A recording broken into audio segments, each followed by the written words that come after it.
ते मित्रांनो पाहू शकतो तुम्ही आपला येण्या जाण्याचा रस्ता आहे.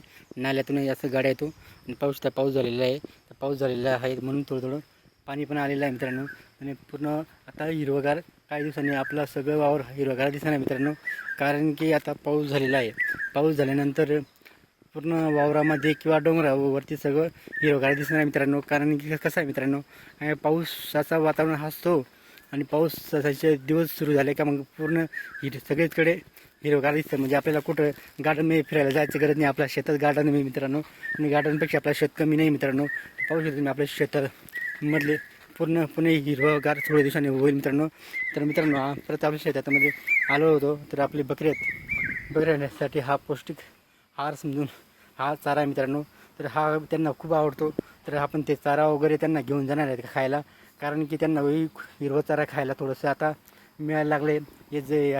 हे पाहू शकता तुम्ही. हा आपण याला काय म्हणता ते नक्की कमेंटमध्ये सांगा मित्रांनो.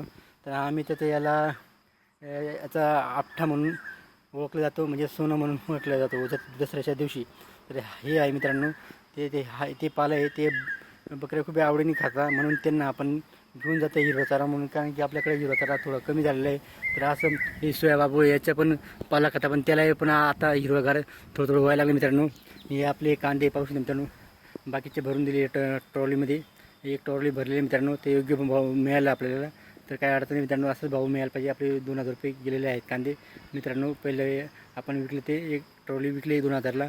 आता पुढचं काय भाव जाणार ते आपण सांगू शकत नाही मित्रांनो. कारण की मार्केटचा भाव कमी जास्त होत असतो. आणि आपला छोटासा जुगाड बनवलेला आहे. पाहू शकतो मी आपण स्वतः बनवले कांदा चाळा मित्रांनो. फक्त आपण कांद्याची जी जाळी असते ते जाळी घेतली विकत.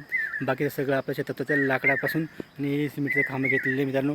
त्यापासून आपण स्वतः चाळ बनवले मित्रांनो. अशा पद्धतीने आपण छोटे छोटे काही आपलं स्वतःहून आपण काम करतो मित्रांनो. आणि आपण सगळं काम आपण शेतातले आपण स्वतः करतो मित्रांनो. म्हणून आपण आरामात करतो. घाईने चिंताने आरामात करतो मित्रांनो. तर मित्रांनो आपण बकऱ्यांसाठी चारा पण घेऊन घेतलं आहे. असं आपण 2-3 कामं करून घेतले मित्रांनो. असं आपलं किरकोळ कामं रोजचे काही ना काही चालू असतं मित्रांनो. त्याच्यासाठी आपले बकरे पण खूप आपले चांगले असतात. म्हणून त्यांना आपण हिरवा चारा घेऊन जातो मित्रांनो. व्हिडिओ आवडला तर लाईक शेअर नक्की करा. आपल्या चॅनलला सबस्क्राईब करा मित्रांनो. जय जवान जय किसान.